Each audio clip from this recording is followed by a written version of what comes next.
राजा ज्ञानेन्द्रले लोकसम्मति अनुकूल निर्वाचन गराउँदा त्यो निरङ्कुश भयो। तपाई 17,000 मान्छे मारेर त्यही राजा ज्ञानेन्द्रले पुनर्स्थापित गर्दैको प्रतिनिधि सभामा तत्कालीन नेकपा एमाले बराबर संसदमा सिट आउनु चाहिँ प्रजातन्त्र भयो। तपाई नै कांग्रेस एमाले माओवादी यिनै तपाईहरु 17,000 का ज्यान मार्ने मान्छेहरु त्यो राजाको कुन कदमले कसरी संवैधानिक थिएर मान्नुभयो? राजाले तपाईलाई तपाई जंगलमा 17,000 मान्छे मारेकालाई प्रतिनिधि सभामा सदस्य बनाइदियो, त्यो लोकतन्त्र भयो। राजाले निर्वाचनको लागि जनतामा जान्छु भन्दा तपाईले जनता मार्नुभयो। श्रीपाँच ज्ञानेन्द्र जिन्दाबाद भनेर नारा लगाएन। यही काठमाडौँमा यही सिंहदरबार अगाडि यिनै गणतन्त्रवादीका अगाडि जहाँ राष्ट्रपतिले पनि पृथ्वीनारायण शाहको शालिगमा माल्यार्पण गर्नु। हिजो श्रीपाँच ज्ञानेन्द्र चोर भनेर ढुङ्गा हान्नेहरू आज श्रीपाँच ज्ञानेन्द्र जिन्दाबाद भनेर माला लगाइरहेका छन्। घर घरमा सिंहदरबार, ढोका ढोकामा भ्रष्टाचार। दिल्लीमा भएको 12 बुँदे समझदारी कुन नेपाली जनतालाई थाहा थियो? र अहिले राजा ज्ञानेन्द्रसँग प्रचण्डको 5 बुँदे सहमति थियो भनेर 61 सालको कुरा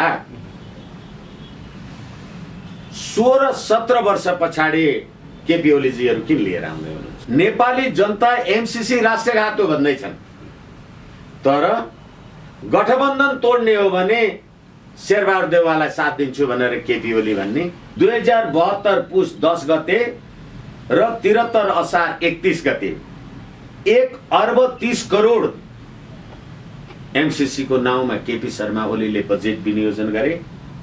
तर यसको अमेरिकासँग सही छाप चाहिँ 2074 भदौ 29 मा मात्रै भयो। एमालेले त 2072 सालमै राष्ट्रघात गरिसकेका रहेछ नि त एमसीसी को बारेमा। त राजा ज्ञानेन्द्रले गरेको कुरा खराब थियो भने अहिलेको राज्य सत्ताले गरेको ठीक चाहिँ के भयो? राजा ज्ञानेन्द्रका मन्त्री भएका हेमबहादुर मल्ल जस्ता मान्छेहरूलाई भ्रष्टाचारमा मुद्दा चलाएको थियो।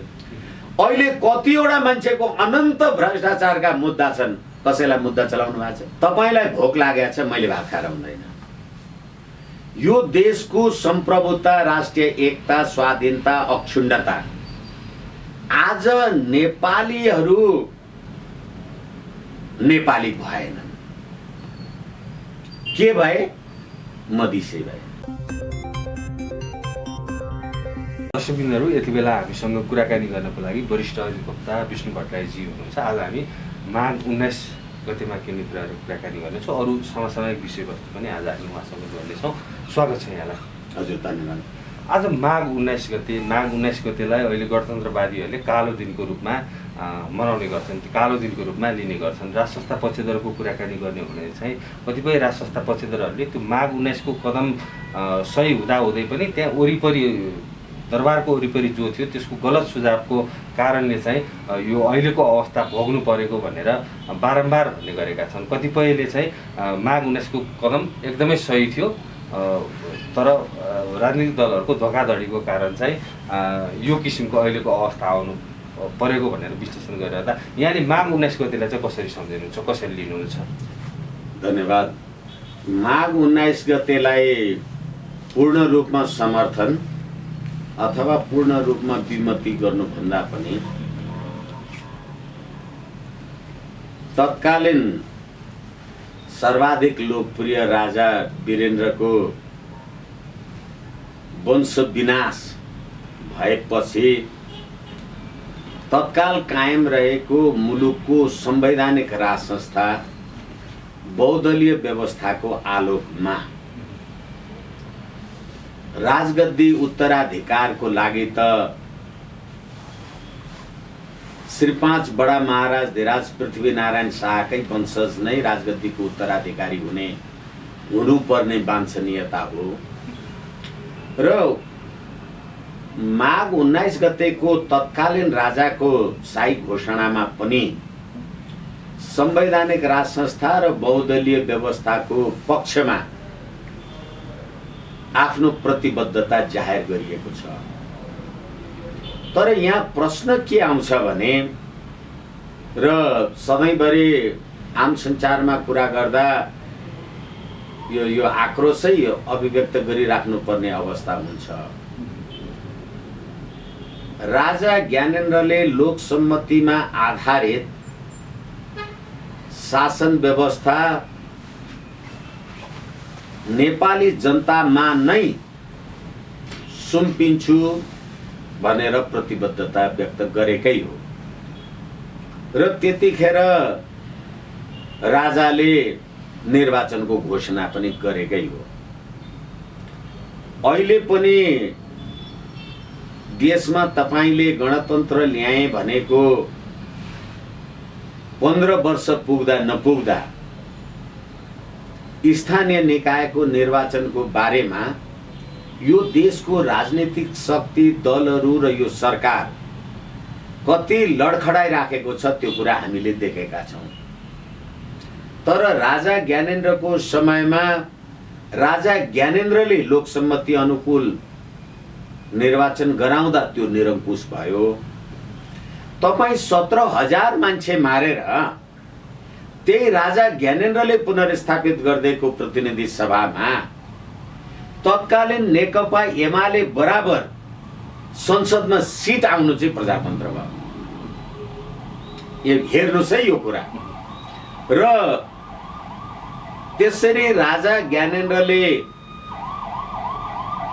प्रतिनिधि सभा पुनर्स्थापित गर्नु तपाईलाई प्रजातन्त्र भयो।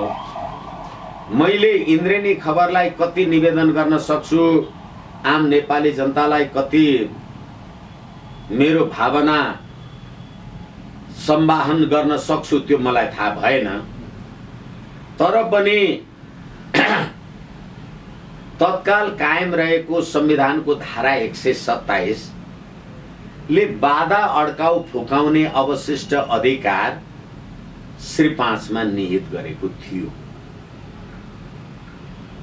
र बहुदलीय व्यवस्था संवैधानिक राज संस्थामा राजतन्त्र भएको मुलुकमा जनताले प्रतिनिधि सभाको निर्वाचन गर्छन् र जनताले निर्वाचित गरेको प्रतिनिधि सभाबाट बनेको मन्त्री परिषदले प्रतिनिधि सभाको विघटन गर्छ भने सरकारले प्रतिनिधि सभाको विघटन गर्दो रहेछ। मन्त्री परिषदले, प्रधानमन्त्रीले, जनताले प्रतिनिधि सभाको संरचना बनाउँदा रहेछन् निर्वाचनको माध्यमद्वारा। भनेपछि राजा ज्ञानेन्द्रलाई प्रतिनिधि सभा पुनर्स्थापित गर्ने के अधिकार थियो? तपाई नै कांग्रेस, एमाले, माओवादी यिनै तपाईहरू 17,000 का ज्यान मार्ने मान्छेहरू त्यो राजाको कुन कदमले कसरी संवैधानिक थियो र मान्नुभयो? राजाले तपाईलाई तपाई जंगलमा 17,000 मान्छे मारेकालाई प्रतिनिधि सभामा सदस्य बनाइदियो, त्यो लोकतन्त्र भयो। राजाले निर्वाचनको लागि जनतामा जान्छु भन्दा तपाईले जनता मार्नुभयो। गिरिजा र प्रचण्डको त्यही कुरा होइन? त्यसैले आज 15 वर्ष पछाडि नेपाली जनताले संघीय लोकतान्त्रिक धर्मनिरपेक्ष गणतन्त्रको रूपमा त्यसको विकल्पमा अस्ति पुस 27 गते श्री 5 पृथ्वीनारायण शाहको जन्मदिन 300औं जन्मदिवसका दिन श्री 5 ज्ञानेन्द्र जिन्दाबाद भनेर नारा लगाए। यही काठमाडौँमा, यही सिंहदरबार अगाडि, यिनै गणतन्त्रवादीका अगाडि, जहाँ राष्ट्रपतिले पनि पृथ्वीनारायण शाहको शालिगमा माल्यार्पण गर्नु भने राजाको त्यो कदम पूर्ण रूपबाट राजा ज्ञानेन्द्रको भनौं, त्यो कदम पूर्ण रूपबाट नेपालको लोकसम्मति, नेपाली जनताको राजकीय सत्ता र सम्प्रभु सत्ता, संवैधानिक राज संस्था, हिन्दू राष्ट्र र अखण्ड नेपालको विरुद्धमा थियो भने यो 15 वर्षमा देश कुन जर्जर भइसक्यो र हिजो श्री 5 ज्ञानेन्द्र चोर भनेर ढुङ्गा हान्नेहरू आज श्री 5 ज्ञानेन्द्र जिन्दाबाद भनेर माला लगाइरहेका छन्। नेपाली जनताले यो 15 वर्षमा सुख शान्ति समुन्नति के हासिल गर्यो? तपाईले घर घरमा सिंहदरबार भनेर ल्याउनु भएको राज्य व्यवस्थामा घर घरमा सिंहदरबार, ढोका ढोकामा भ्रष्टाचार। अहिले स्थानीय निकायको भ्रष्टाचार 42 अर्ब।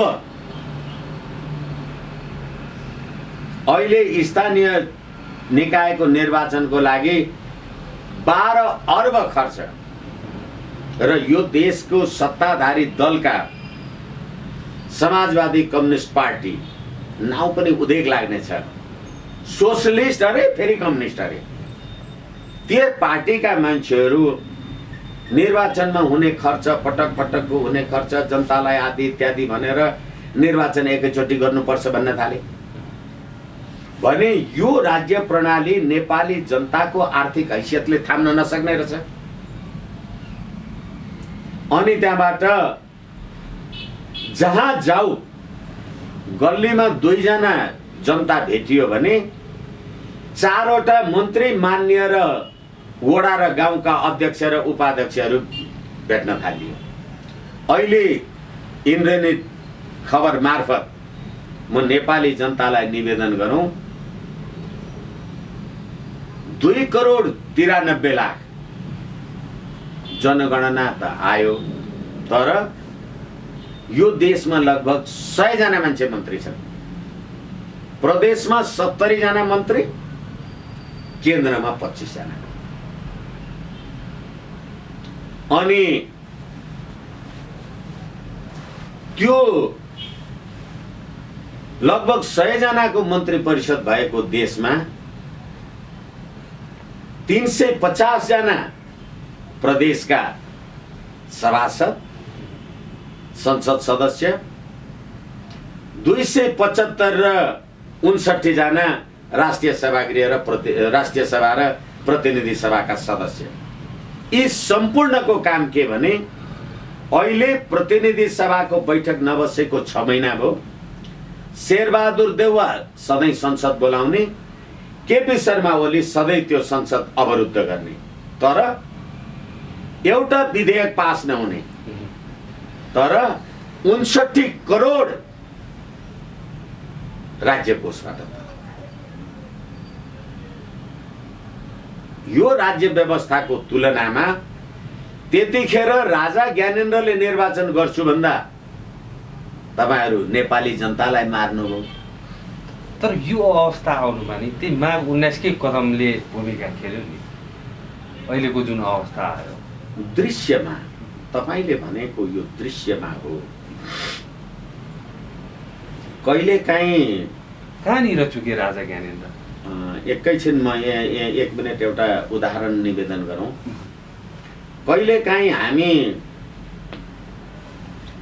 सम्पूर्ण, मेरो त यो गिधी नै हल्लियो घुम्यो भन्छौँ, तर सम्पूर्ण तपाईको शरीर चलाउने त्यो गिधी, जो बुद्धि अथवा जहाँबाट ज्ञान आदि इत्यादि हामी जे भन्ने गर्छौँ, त्यो गिधी चाहिँ अस्थिर हुनुपर्ने रहेछ।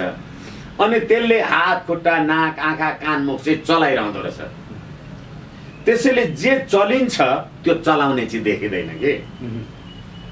यसै कारणले गर्दाखेरि दिल्लीमा भएको 12 बुँदे समझदारी कुन नेपाली जनतालाई थाहा थियो र अहिले राजा ज्ञानेन्द्रसँग प्रचण्डको 5 बुँदे सहमति थियो भनेर 61 सालको कुरा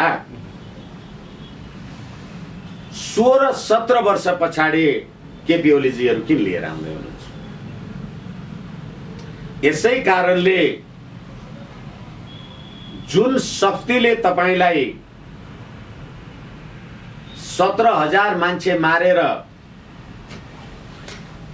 अमेरिकाको आतंककारी सूचीमा नाउँ दर्ता भएको प्रचण्ड बाबुरामहरू, कुन शक्तिले तिनीहरूलाई त्यो आतंककारीको सूचीबाट हटायो र नेपालमा राज संस्थाको प्राविधिक समाप्ति भन्छु म, कानुनी रूपले मात्रै, जनता अहिले पनि राज संस्था जिन्दाबाद भन्छन्। प्राविधिक रूपले तपाईले राज संस्था अन्त्य गरेको 15 वर्ष पुगेपछि अहिले नेपालको सम्प्रभुता अमेरिकाको पोल्टामा पुग्यो भनेर एमसीसीलाई चिठी लेख्ने वर्तमान सरकार यो सम्पूर्णका पछाडि राज संस्थाको अन्त्यको कुरा अहिले देखिँदैन। कुन शक्तिले काम गरेर छ भन्ने कुरा देखिँदैन। पृथ्वीनारायण शाहले भनेका थिए फिरङ्गीहरू देशभित्र प्रवेश गरे भने मुलुक समाप्त पारी छाड्छन्। 12 बुँदे समझदारी पछि नै देशमा धर्मनिरपेक्षता तपाईले लिएर आउनुभयो र क्रिस्चियनिटीको प्रभावमा होली वाइन खानुभयो। तिनै होली वाइनका प्रणेताहरू अहिले सिंहदरबारमा राज गर्छन् र तिनै विदेशी ज्वाइँलाई नागरिकता दिनुपर्छ भन्ने मोहम्मद आफ्ताब आलमका अपराधीका मतियारहरू देशको मन्त्री प्रधानमन्त्री बसेका छन् भने त्यो राजा ज्ञानेन्द्रको जे त्यो शाही घोषणा थियो होला त्यसले संवैधानिक राज संस्था प्रजातन्त्र विधिको शासनको बारेमा त त्यसले पनि लामो कुरा उल्लेख गरेको छ। त्यो विधिको शासन र लोकतन्त्र संवैधानिक राज संस्था मैले भन्दा चाहिँ तपाईँ मान्छे मार्न हिँड्ने, जनतालाई चुनावमा भाग नलि भन्ने, तपाईँ आफै चाहिँ 17,000 मारेर मान्ने हुने कुन चाहिँ न्याय? यसैले यो सबै विदेशी शक्तिको बलमा यो गतिविधि भइराखेको भन्ने कुरा त परमादेशको सरकार बनेपछि झन् छर्लङ्गै भएको छ। अहिले हामी फेरि हेरिराखेका छौँ नेपाली जनता एमसीसी राष्ट्रघात हो भन्दैछन्, तर गठबन्धन तोड्ने हो भने शेरबहादुर देउवालाई साथ दिन्छु भनेर केपी ओली भन्ने, अनि एमसीसी को कारणले गर्दाखेरि गठबन्धन टुट्दैन, हामी एमसीसी संशोधन गर्छौं भन्ने, तर महमुद वाह भन्ने एमसीसी का सहायक कार्यकारीलाई प्रचण्ड र शेरबहादुर भएर चिठी लेख्ने, यो कहाँबाट भयो? अहिले नि यो पछिल्लो समय एमसीसी को विषयमा जुन किसिमले सत्ता पक्ष र प्रतिपक्ष बीच जुन विषय उठिरहेको छ, यो चाहिँ गठबन्धन तोड्नकै लागि चाहिँ यो हतियारको रूपमा चाहिँ एमसीसी लाई प्रयोग भइरहेको हो अहिले पछिल्लो समय। म चाहिँ आम संचारको साथीहरूले यो कुरा गर्नुहुन्छ, मैले चाहिँ यसलाई यो भन्दा धेरै खतरनाक रूपबाट हेर्छु। मेरो धारणा, मेरो दृष्टिकोण गलत भइदिए हुन्थ्यो मैले भन्ने गरेको छु। सरकार, सत्ता र सम्प्रभुता, एउटा सत्ता अन्तर्गत 50औं सरकार आउजाउ हुन सक्छन्। हामीले 30 वर्ष पञ्चायत हेर्यौं, कतिवटा सरकार आए गए, त्यो पञ्चायती सत्ता थियो। बहुदलीय पनि त्यही हो, अहिलेको लोकतान्त्रिक भनेको पनि त्यही हो। सत्ता अन्तर्गत सरकारहरू 4-4 वर्ष 5-5 वर्षमा संवैधानिक रूपले अगावै विघटन भएमा बाहेक चल्छ। सरकार त्यो अस्थिर कुरा हो। सरकार सत्ता होइन, राज्य सत्ता सञ्चालनको पद्धति हो सत्ता भनेको। त्यो पद्धति अन्तर्गत सरकार हुन्छ। र अहिलेको यो सरकारको हामी तपाईहरु कुरा गर्नुहुन्छ, गठबन्धनको कुरा गर्नुहुन्छ, म यो सत्ताले सम्प्रभुता समाप्त गर्न लाग्यो भन्छु। किनभने 2017 14 नोभेम्बर 2017 29 भदौ 2071 72 हो 2000 अहिले हामी 79 मा छौं, 78 मा छौं। 2072-77 मा यो सही छाप गरियो भनेदेखि आज पनि यसलाई अध्ययन कार्यदल बनाउँदै हुनुहुन्छ भने तपाईले सही छाप गर्दा, नेपाल सरकारको तर्फबाट सही छाप गर्दा त्यो कागज पढ्नु भएन। र फेरि यिनै केपी शर्मा ओली को सरकार, यिनैको नेतृत्वमा सरकार बन्दा, सरकार रहँदा प्रदीप कुमार गेवाली भन्ने परराष्ट्र मन्त्रीले एमसीसी जस्ताको तस्तै पास गर्नुपर्छ भनेर 2076 10/9 गते प्रतिवेदन दिएका होइनन्।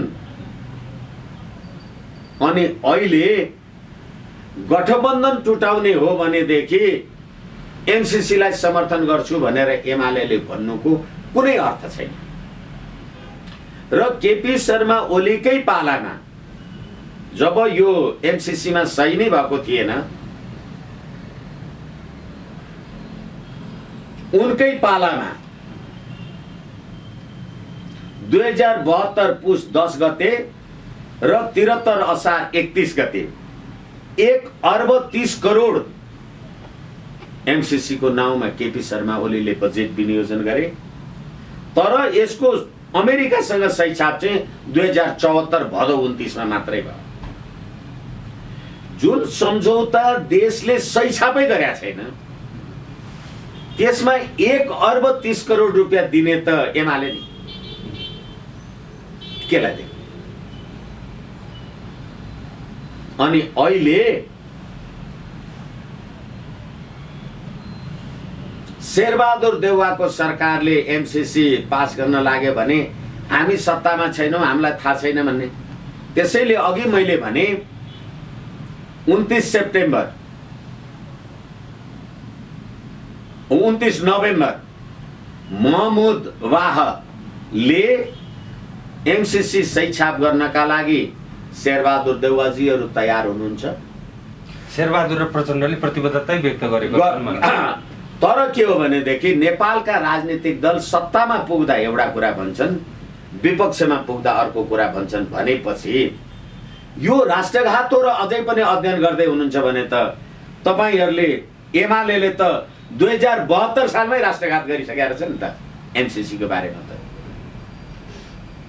यो त तपाईले मान्नु पर्यो। अनि अहिले गठबन्धन टुट्यो भने सही गर्छु र गठबन्धन टुटेन भने सही गर्दिन, यो कुनै अर्थको कुरै होइन। नेपाली जनता यसमा भ्रममा नपरे हुन्छ कि सबैजना एक ठाउँमा छ यो विषयमा।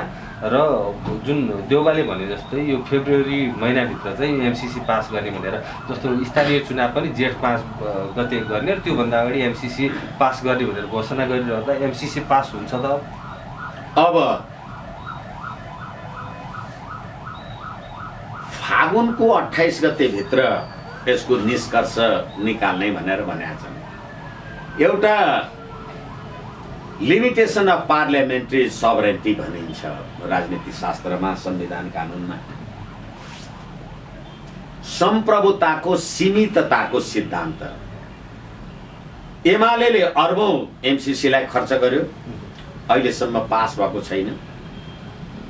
त्यो पास नभएको परियोजनालाई तपाईले 1 अर्ब 30 करोड रुपियाँ कसरी दिनु? के हो त्यो? र हाम्रो सन्धि ऐनको दफा 10 ले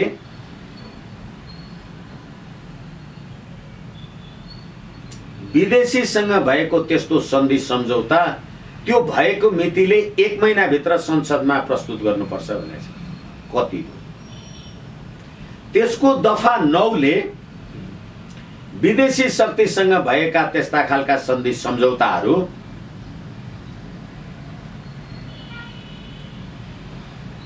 यसमा त रसुवा, केरुङ, काठमाडौँ, गोरखपुर हामीले विद्युतीय मार्गको कुरा गरेका छौं, प्राकृतिक स्रोतको बाँडफाँडको कुरा गरेका छौं। यो संविधानको धारा 269 200 लाग्छ मलाई। यसले सन्धि सम्झौताहरू प्राकृतिक स्रोतको बाँडफाँड र नेपालको शान्ति र मैत्री सन्धिको बारेमा कुरा गर्दाखेरि संसदको 2/3 पास गर्नुपर्छ। र मैले तपाईलाई लिमिटेसन अफ पार्लियामेन्ट्री सबरेन्टी भनेर भन्दै गरेको के हो भने देशको सम्प्रभुता स्वाधीनतासँग प्रश्न उठ्ने नेपाली जनता अथवा त्यस देशका जनताको भावना र धारणाको प्रतिकूल रहेछ भने त्यस्तो विधेयक संसदमा लानु हुँदैन र पारित गर्नु हुँदैन भन्ने सिद्धान्त हो। अहिले एमसीसी को दफा 7(1) लाई कुरा गर्ने हो भने यो सम्झौता लागू भएपछि नेपालका सबै कानुन संविधानहरू भन्दा यो माथि हुन्छ भनेर उहाँहरूले लेखेकै छ। म तपाईलाई पढेर निवेदन गर्न सक्दछु। यसै कारणले गर्दाखेरि अहिले यो जुन प्रकारले एमसीसीलाई पास गर्ने भनेर यो संसदमा टेबल गर्ने कुरा गरिएको छ, यो भन्दा ठुलो राष्ट्रघातको अर्को माध्यम हुन चाहिँ सक्दैन। जस्तो कि उदाहरणको लागि हामी भन्न सक्दछौँ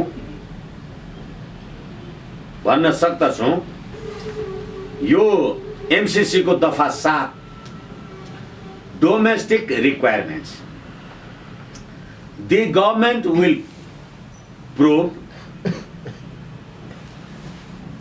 in a timely manner to complete all of its domestic requirements for this compact to enter into force. भनेर के भन्छ भने the parties understand that this compact upon entry into force will prevail over the domestic laws of Nepal.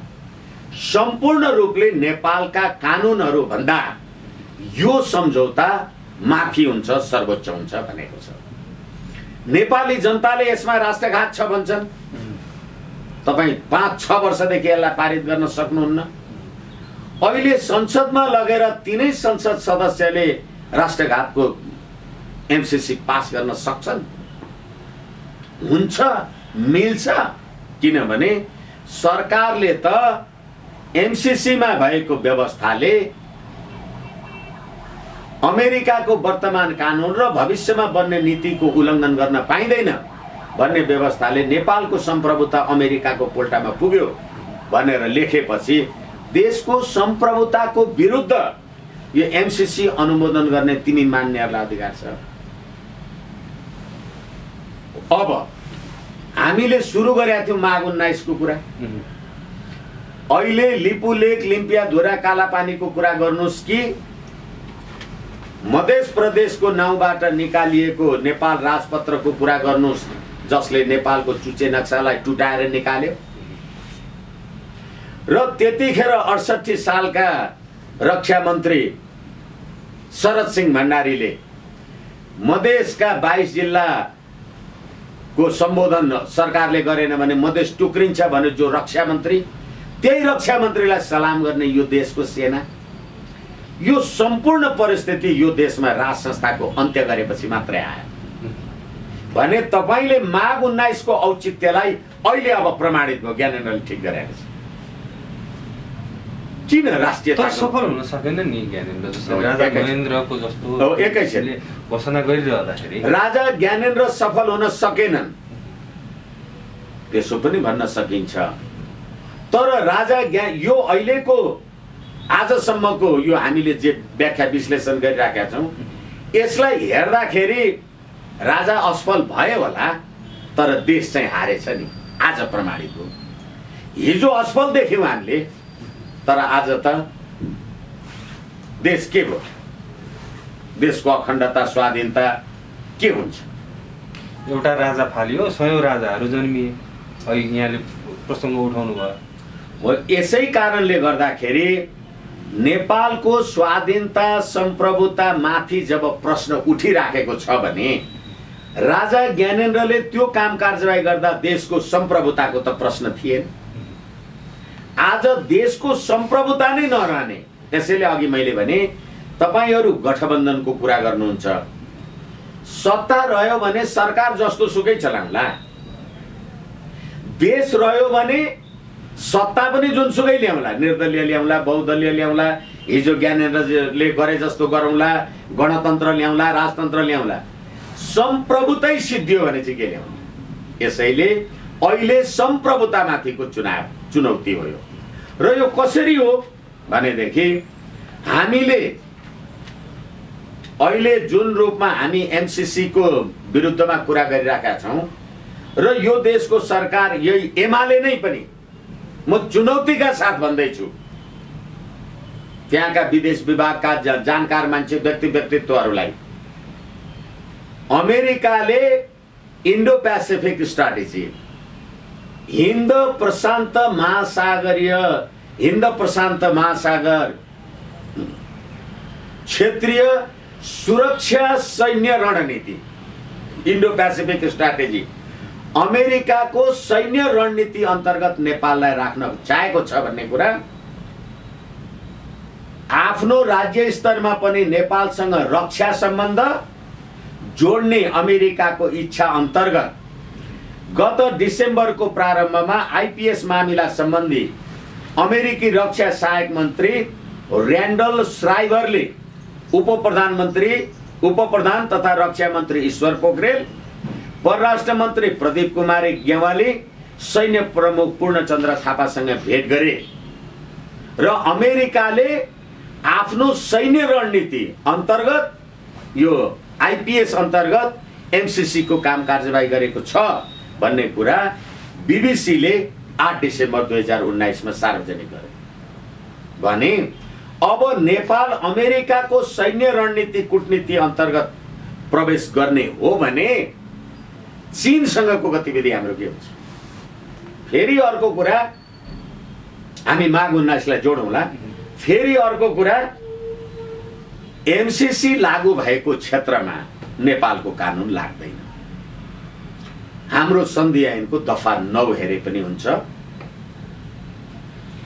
जहाँ नेपालको कानुन लाग्दैन त्यहाँ त्यो प्रोजेक्ट अन्तर्गत त्यो कार्यस्थलमा रसुवा, केरुङ, काठमाडौँ हुँदै गोरखपुरसम्म त्यो गाडी मोटर अथवा जे होला त्यसमा के आउँछ भनेर तपाईले हेर्न पाउनुहुन्न। त्यहाँ सैनिक आउँछन् कि सैन्य सामग्री आउँछ कि त्यहाँ निर्माण आउँछ कि त्यहाँ त्यो कसैलाई मारिन्छ कि काटिन्छ कि भनेदेखि अनि त्यहाँबाट त्यो सैन्य शक्ति चीनको सिमाना केरुङ पुग्यो भने र त्यो चीनिया सैनिकहरूको त्यहाँ प्रतिकार भयो भने के होला? त्यो प्रतिकार हुने कुरामा त अनि नेपालको भूगोल त चीनको विरुद्ध अमेरिकाको हितमा प्रयोग हुँदाखेरि त मर्न त तपाई हामी मर्छौं नि त फेरि। त्यसैले केपी शर्मा ओलीले प्रतिनिधि सभा पहिलो पटक पुस 5 गते विघटन गर्दा त्यो 14 गते नेपाल आएका चिनिया कम्युनिस्ट पार्टी विभागका उपप्रमुख उपमन्त्री केयु एचौ भन्ने मान्छेले अरु कुरा भन्दै गर्दा यहाँको राजनीतिक वातावरणले चीनमा पर्न सक्ने सुरक्षा खतरा बारे सचेत गर्नलाई पनि गरायो, शेरबहादुर देउवालाई पनि गरायो।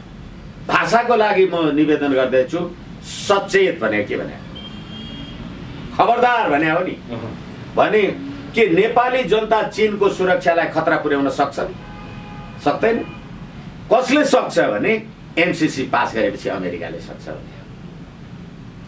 यसकारणले गर्दाखेरि नेपालको सुरक्षा व्यवस्था चीनको विरुद्ध प्रयोग हुने भयो र हामीले आइपीएस अन्तर्गत अघि हामीले निवेदन गरिसक्यौं।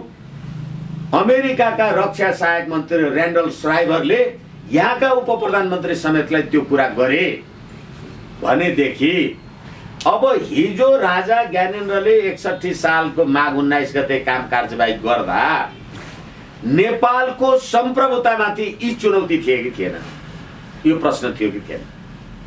थिएन थिएन। अनि राजा ज्ञानेन्द्रले गरेको कुरा खराब थियो भने अहिलेको राज्य सत्ताले गरेको ठीक चाहिँ के भयो? र त्यतिखेर राजा ज्ञानेन्द्रको टाइममा त राजा ज्ञानेन्द्रका मन्त्री भएका हेमबहादुर मल्ल जस्ता मान्छेहरूलाई भ्रष्टाचारमा मुद्दा चलाएको थियो। अहिले कतिवटा मान्छेको अनन्त भ्रष्टाचारका मुद्दा छन्, कसैलाई मुद्दा चलाउनु भएको छ? अहिले पछिल्लो समय नारायण हिटीकै केस हेर्ने हो भने चाहिँ नारायण हिटीको केस हेर्दा अर्को म तपाईलाई निवेदन गरौँ। ललिता निवास प्रकरणमा भाटभटेनी सुपरमार्केटका समथिङ गुरुङ उनको कानुनी सल्लाहकार भएको कारणले 8 आना जग्गा लिने मान्छे सर्वोच्च अदालतमा न्यायाधीश छन्। अनि अहिले तपाई नारायण हिटी दरबार 122 वर्षदेखिको नेपालको संस्कृति सभ्यता, त्यसमा त्यो नारायणहिटी संग्रहालयबाट रातो बाकस हरायो भने, अनि नारायणहिटी संग्रहालयबाट रातो बाकस हराएपछि नेपालका लागि तत्कालीन भारतीय राजदूत श्याम शरणले भने लिपुलेख, कालापानी र लिम्पियाधुरा बारे नेपालले जुनसुकै प्रमाण ल्याए पनि हामी मान्दैनौँ, यो हाम्रो सदियौँदेखिको सिमाना हो भने। अनि त्यतिखेर सुगौली सन्धि र 1816 को सुगौली सन्धि र सन् 50 को भारतसँग भएको सन्धिको सकल प्रतिलिपि नेपालसँग छैन भन्ने कुरा आएको होइन। के भएको रहेछ? चिया कफी बनाउनलाई मात्रै घर बनाउनु भएर छ कि राष्ट्रियता समाप्त गर्नु भएर छ? के भएर छ? यता ऐतिहासिक दस्तावेज सबै हो। बेचियो। तर राजा ज्ञानेन्द्रले माघ 19 गते कदम गर्दाखेरि त यी दस्तावेजहरू के भएको थियो त? ती सुरक्षित थिए। नेपाली जनताले बुझ्नु पर्यो। तपाईले राजालाई विस्थापित गर्न नसकिकन यो सबै कुरा गर्न सक्नु भएन नि। अब यो देशको सम्प्रभुता जोगाउनको लागि चाहिँ राज संस्था पुनर्स्थापना, हिन्दू अधिराज्य पुनर्स्थापना हुनुपर्छ भनेर अहिले पछिल्लो समय आन्दोलन अगाडि पनि बढिरहेको छ विभिन्न क्षेत्रबाट चाहिँ। यो बिचमा चाहिँ सम्प्रभुता बचाउनकै लागि चाहिँ राज संस्था स्थापना गर्न जनताले बुझ्नु पर्यो भनेर यहाँले भनिरहँदा जनता सडकमा आउन पनि अहिलेसम्म तयार भएको अवस्था छैन। यो बिचमा चाहिँ कसरी चाहिँ यो दीर्घकालीन समाधानतर्फ जान सक्छ मुलुक? धेरैचोटि हामी कुरा गरिसकेका छौँ। तपाईलाई भोक लागेको छ, मैले भात खाएर हुँदैन। यो देशको सम्प्रभुता, राष्ट्रिय एकता, स्वाधीनता, अखण्डता आज नेपालीहरू नेपाली भएनन्। के भए? मधेसी भए, पहाडे भए, नेवार भए, मगर भए। अनि यो मगरको अधिकार, यो गुरुङको अधिकार, यो भोटेको अधिकार, यो मधेसीको अधिकार नेपाली जनताको अधिकार हो। अनि यो के? बागमती प्रदेश, त्यो मधेस प्रदेश, त्यो गण्डकी प्रदेश, त्यो कोनिके प्रदेश नेपालका छ। यसै कारणले गर्दाखेरि यो राज्य व्यवस्था आएपछि मङ्गोल होप नेसनल अर्गनाइजेसनले राष्ट्रिय झण्डा डढाएको होइन। त्यही राष्ट्रिय झण्डा गाडीमा फहराएर हिँड्नुहुन्छ भनेदेखि अब नेपाली जनताले आफ्नो राष्ट्र, राष्ट्रिय एकता, स्वाधीनता, सम्प्रभुताका लागि सडकमा आउँदैनन् भने नेपालको सम्प्रभुता अमेरिकाको पोल्टामा पुग्यो भनेर यो चिठी लेख्ने सरकार अनि अमेरिकाको सैन्य रणनीति अन्तर्गत त्यसमा सामेल हुने तत्कालीन नेकपा एमालेका ईश्वर पोखरेल लगायतका नेपाली सेना समेत होइन भने बीबीसीको यो कुरालाई असत्य भन्नु पर्यो नि। 8 डिसेम्बर 2019 को यो सम्पूर्ण कुराले गर्दा मुलुकको सम्प्रभुता साँच्चै नै सिद्धिन लाग्यो हो त?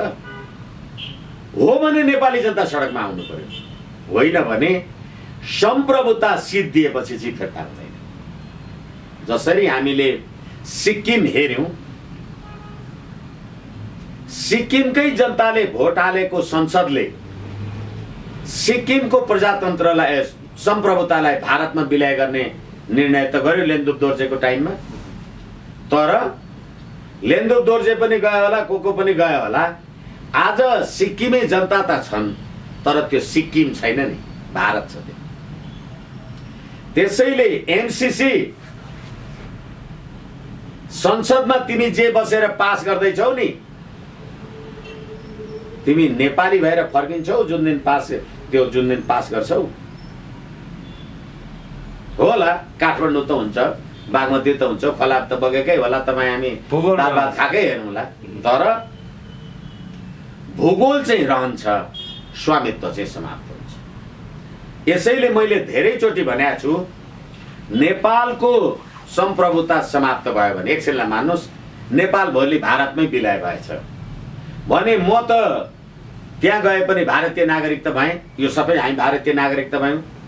तपाईँ म हामी जो पनि राष्ट्रपतिको चुनाव लड्न सक्ने भयौँ र प्रधानमन्त्रीको चुनाव लड्न सक्ने भयौँ, तर त्यहाँ राजा चाहिँ हुन पाइँदैन नि। त्यसैले राजालाई जनताभन्दा बढी राजावादी हुनुपर्छ। जनता त त्यहाँ गएर पनि राष्ट्रपति हुन्छ, प्रधानमन्त्री हुन्छ।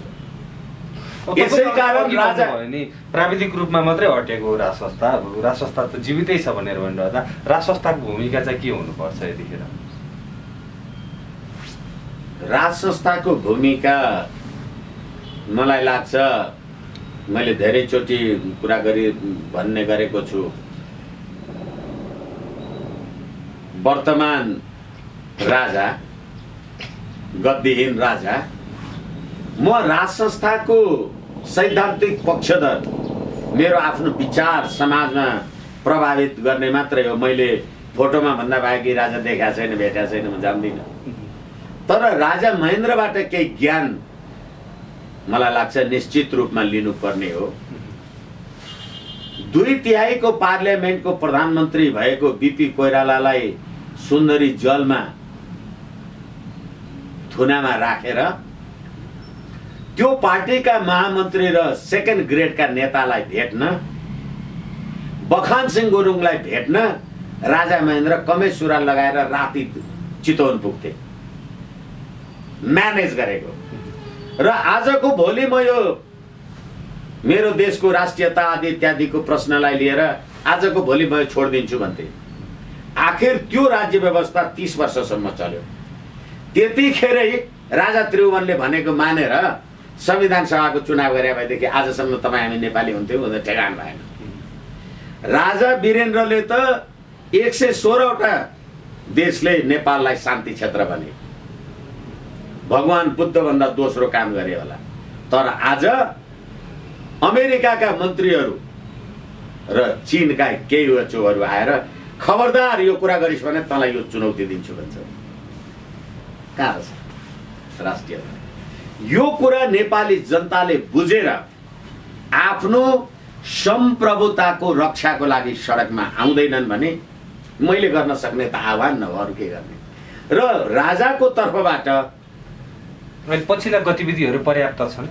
पृथ्वीनारायण शाहले 23 वर्ष निरन्तर युद्ध गरेर देश आर्जन गरे। तपाईले देश रक्षाका लागि 23 महिना 23 हप्ता काम गरे भने के फरक पर्ला? र फेरि के भने यसरी गाउँ गाउँ हिँड्दाखेरि